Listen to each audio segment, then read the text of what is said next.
Halo Sobat APP, salam kenal, salam jumpa. Saya Imi Kuswandari dan di acara Melihat Lebih Dekat episode pertama ini, saya akan mengajak teman-teman untuk kita tahu lebih dekat apa itu TRC. TRC adalah Tim Reaksi Cepat Pemadam Kebakaran yang dimiliki oleh APP Sinarmas. Ini adalah pasukan khusus, ini pasukan elit.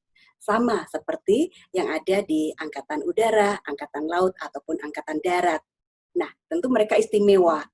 Kali ini kita akan berbincang dengan Angga Saprianto untuk tahu lebih dekat apa sih yang dilakukan oleh teman-teman di TRC menjelang musim kering saat ini dan juga keseharian yang mereka lakukan.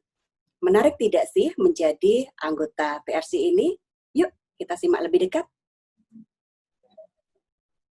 Halo Pak Angga, apa kabar Pak Angga? Oke, Bu. Oke, kabar baik, Bu. Sehat semua Pak Angga sama teman-teman di sana? Alhamdulillah kita semua dalam keadaan sehat, Bu. Terus kalau selama COVID ini ngapain saja nih Pak? Sementara musim kering sudah semakin dekat gitu ya. Apa yang dilakukan Pak Angga sama teman-teman? Selama COVID dan juga musim kemarau ini, untuk kegiatan rutin kita tetap selalu kita lakukan, Bu. Seperti memastikan semua sumber daya dalam keadaan ready, baik personil dan peralatan juga. Kalau dari personilnya terkait COVID, kita lakukan pengecekan suhu setiap paginya, Bu.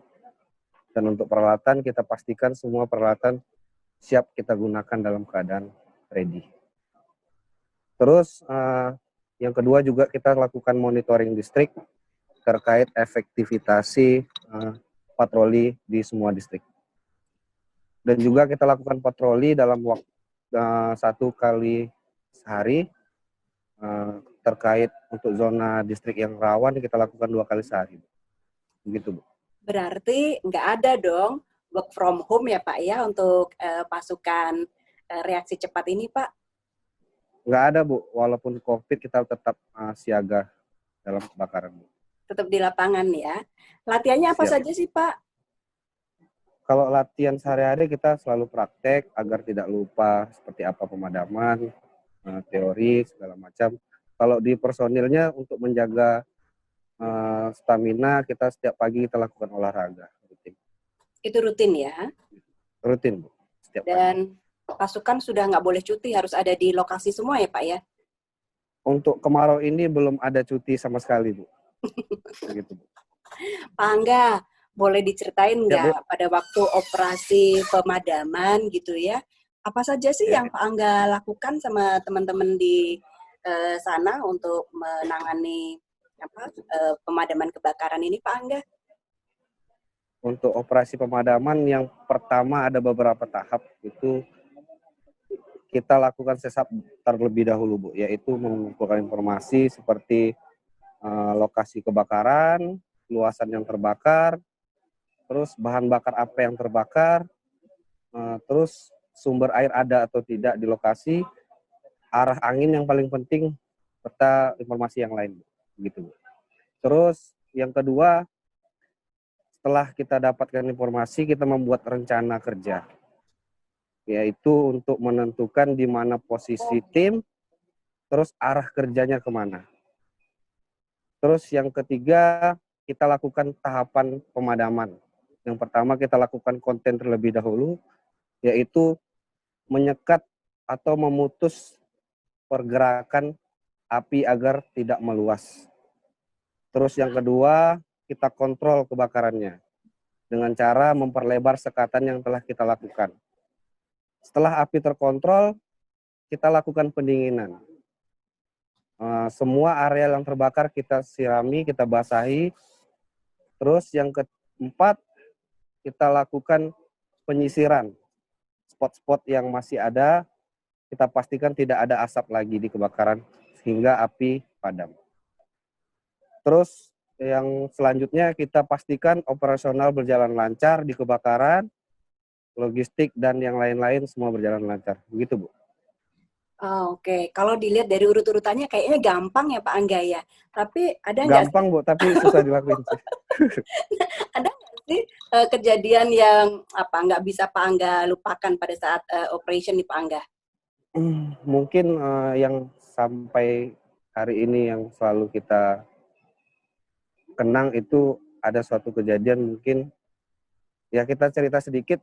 Mungkin saat patroli itu kan kita tidak bisa memastikan kita landing di kebakaran itu tepat pada posisi yang kita inginkan, Bu. Kadang obstacle segala macam itu selalu ada.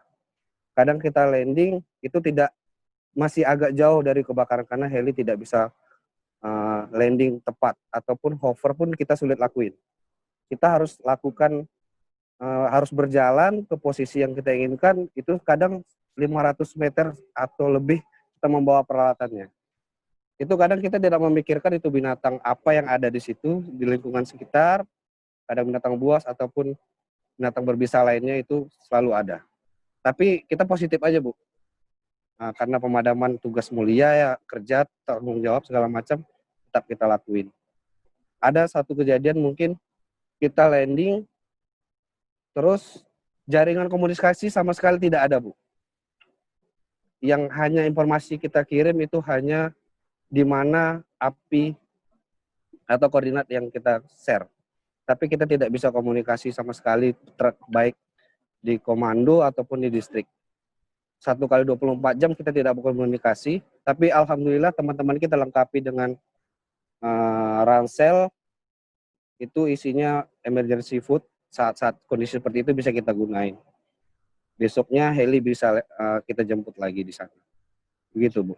Dan pasukan sudah teruji ya Pak ya, mentalnya untuk keadaan nggak ada sinyal, kemudian harus tinggal di hutan selama beberapa jam gitu ya. Ya, kita udah antipasi semua, Bu, kemungkinan buruk yang akan terjadi. Termasuk berkawan dengan nyamuk ya Pak ya? Nyamuk itu nggak pernah kita rasain, Bu. Malah nggak akan pernah terasa lagi udah. Tapi binatang buas, untuk menghindari itu kadang kita malam, kita harus manda di sana, kita buat api unggun untuk menghindari binatang buas mendekat sama kita. Gitu. Oke. Pak Angga, boleh dikasih lihat nggak situasi operation di lapangan saat ini, Pak Angga? Mungkin bisa dikasih show situasinya kayak apa sih ketika teman-teman bekerja di lapangan? Oke, Bu, sebentar, Bu, kita ke lokasi. Suruhnya apa? Say hello ya Pak ya. Ini tim lagi standby untuk menunggu informasi selanjutnya. Halo Bapak-bapak.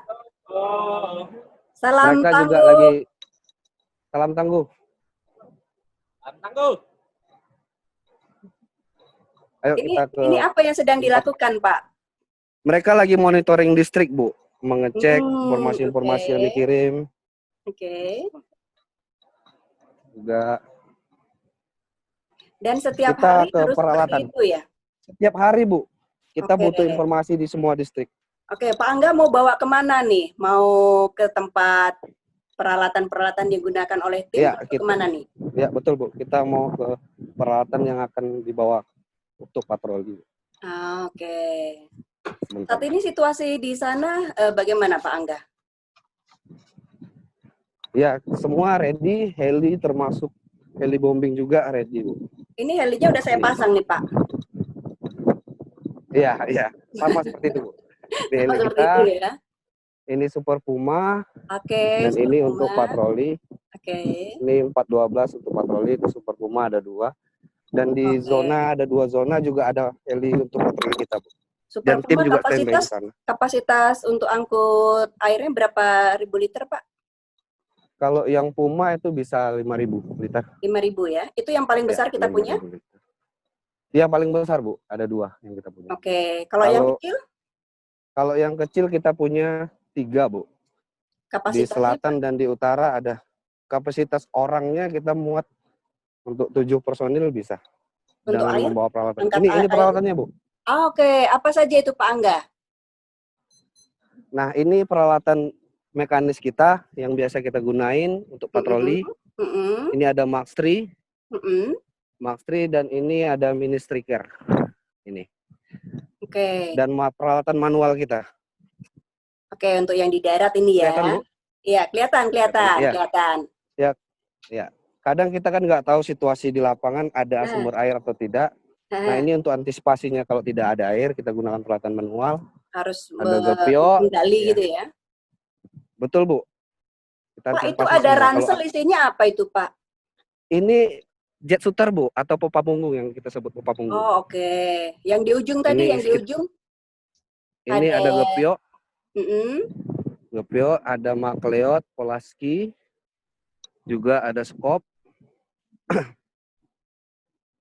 Nah, ini Mark III kita yang selalu kita pakai, Bu. Biasanya kita pakai.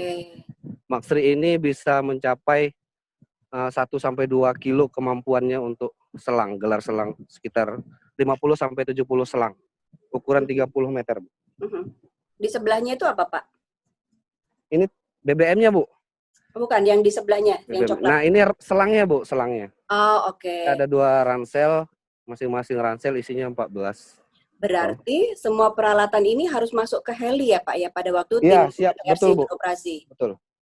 Betul, Bu. Semua kita ready masuk ke heli. Berat peralatan baik sendiri, Pak, yang harus dijinjing oleh teman-teman? Gimana, Bu? Berat peralatan yang harus dijinjing oleh teman-teman ini pada waktu operasi? Kalau peralatan mungkin totalnya sekitar 270-an, Bu. Oke. Totalnya. Ya. Nah, ini tim kita sebenarnya sudah ready. Halo, Pak. Rencana apa kabar, Pak? Say hi dulu, Bro. Sehat terus ya, Pak, ya. Salam tangguh ya, Pak. Salam tangguh. Salam tangguh. Teman-teman hari ini akan melakukan operasi apa ini, Pak? Kita rencana jam 11 ada patroli, Bu. Kalau tidak ada halangan, kita jam 11 patroli. Ini rutin? Rutin, Bu, setiap hari. Ya. Jam 11 sama jam berapa saja? Nah, itu fleksibel, Bu. Kalau masalah waktu, terkait waktu, kalau hujan mungkin kita geser waktunya. Nah, sekarang jam 11 terus jam 2 nanti ada lagi. Oke. Terus di sela-sela waktu istirahat teman-teman ini ngapain sih? Kalau istirahat, nah mereka itu tadi monitoring listrik, terus terkadang mereka bahas-bahas kebakaran yang sudah ada, yang sudah terjadi untuk after action review, Bu. Untuk belajar dari kebakaran-kebakaran yang sudah ada. Kalau di TRC, kedepannya biar lebih baik lagi. Kalau di TRC itu masing-masing punya spesifikasi, misalnya bagian selang, bagian apa atau bagaimana pembagian bagiannya? Ya, mereka sudah ada posisinya masing-masing. Nah, di mesin ada, di selang ready ada, di nozzle man-nya ada. Begitu, Bu. Biasanya kita ada 7 personil, 1 di mesin. Nah, ini mesin Pak Sikin namanya. Selang ready ada si Angga Setiawan, Wanda, Pak Remon, dan Rasman ini sebagai nozzle man dan Pak Sultoni. Sebagai nozzle man ada 2. Boleh dengan nozzle man-nya, Pak? Boleh dipegang nozzle man-nya, Pak Rasman. Boleh ngobrol, Pak? Boleh ngobrol, boleh, Bu.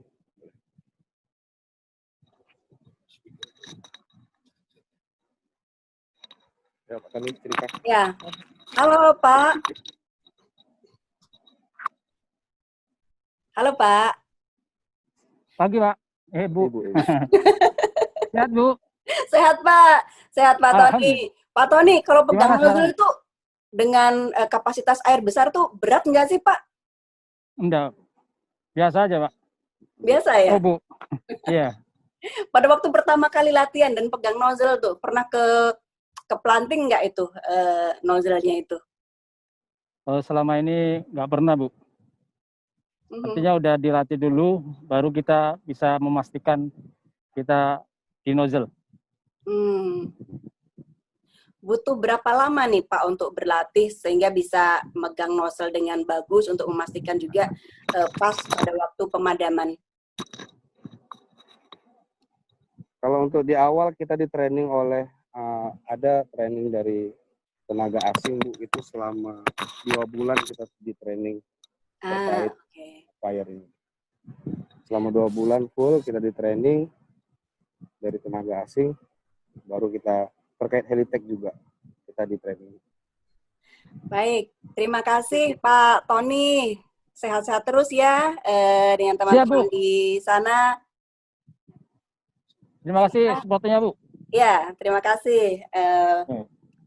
Pak Angga, ada lagi yang akan ditunjukkan oleh Pak Angga? Oke, mungkin itu aja. Kita minta doanya dan dukungannya agar Riau khususnya bisa kita capai zero fire, Bu. Baik, kita semua selalu berdoa yang terbaik untuk teman-teman di lapangan dan juga situasi bisa aman terkendali. Salam sehat untuk semuanya ya Pak Angga, salam tangguh untuk teman-teman. Sampai ketemu Pak Angga. Sampai ketemu, Bu. Salam tangguh.